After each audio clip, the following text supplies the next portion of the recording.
Although I'm back on here again. But I had to get this off my chest too. Um, Jerry Jones. This is somewhat kind of an open letter. Um, I didn't write anything down. I'm just going verbatim. So bear with me, guys. To give you guys some of my feelings about Jerry and where he may be at in the franchise. But I want to start off by saying this: we see our owner in the press box during games. They'll show the press box Jerry.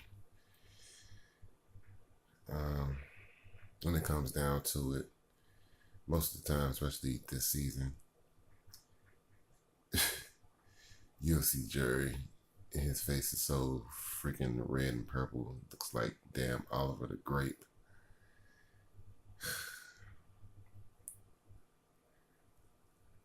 I know he wants to blow his top sometime. Looking at the plays, the play calling, Jason Garrett, Linehan, Kellen Moore. But sometimes you have to think to yourself, Jerry Jones is watching this. If he's seeing the product, he's a businessman. He's seeing his product out there. Now, if he had something that was on the shelf, like say a cereal, kids love cereal. He puts out, say, a brand of Fruit Loops or Fruit Rings or whatever. We already know Kellogg's is the kingpin of that. Let's put a Dallas Cowboy logo on it. Like, hey, I got these Fruit Loops or whatever. And then you got like Texas Stadium or Ezekiel Elliott on the box. And it's not selling. Or if the cereal isn't good, no one's going to buy it. That's kind of where we are right now. Team isn't any good right now. It's just not. The product on the field isn't good because they're not producing wins.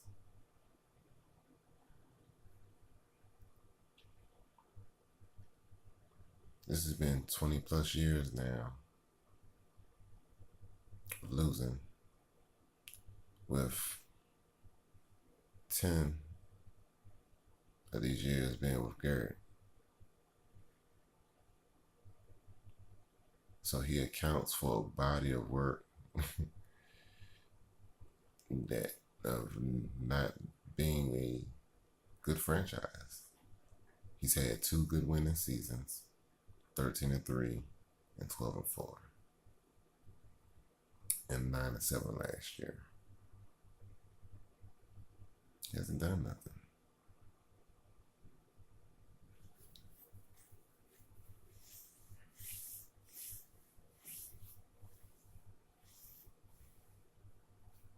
Yeah, that offense worked 3-4 years ago. It doesn't work now. You don't have the right teachers giving the students the proper tools to use on the field.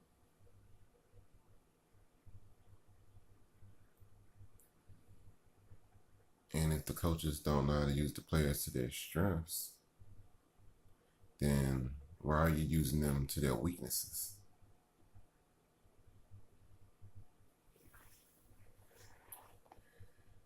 The game plan tomorrow should be simple. Of course, run Zeke. But do some RPO, play action. Get Dak out of the pocket a little bit. Have him rolling out. Have him creating some plays. That's the only way that we can score points. Get passing yards. We have not had a receiver over 100 yards in almost over a year.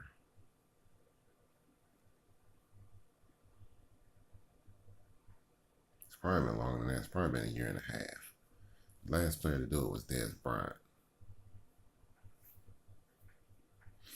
And then when you think about like the receiving core, Terrence Williams has only had 3 100-yard receiving games in his career,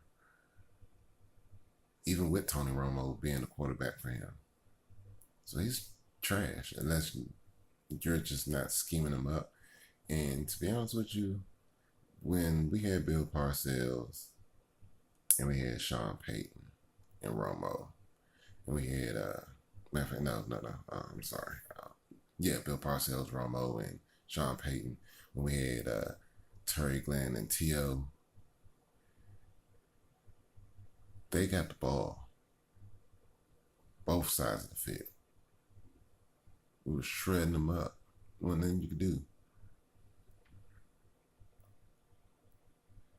Granted, T.O. was the number one, and Terry Glenn was a definite number two.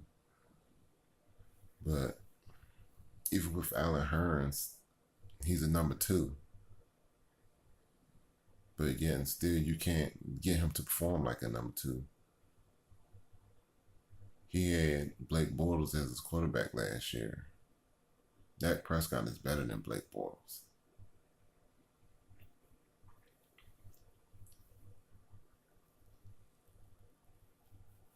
I just wish, Jerry, that you would open your eyes up a little bit and see the entire picture instead of just part of the picture. Now, I know you don't want to stir the pot, let alone let the sugar sit in the Kool-Aid for so long before you stir it. But at some point, you got to stir the Kool-Aid and blend the sugar in so you won't have flavored water.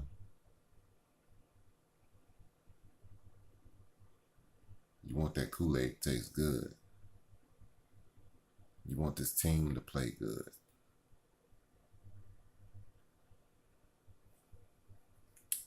It must be cool with him being the laughing stock of the NFL, other than the Giants, of course. But when we watch these shows, yeah, Jerry, you're getting what you want. You're getting all the marketing and publicity you want, but for all the wrong reasons. For losing, not winning.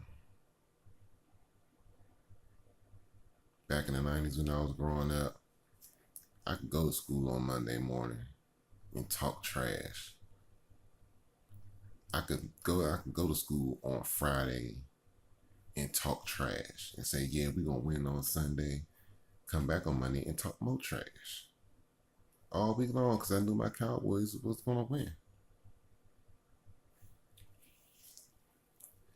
The month of October has always been good to the Cowboys. Being as though it's my birthday month, we always pretty much win on my birthday or around my birthday, except for I think last year, I think we lost. But for the most part, we always win on my birthday.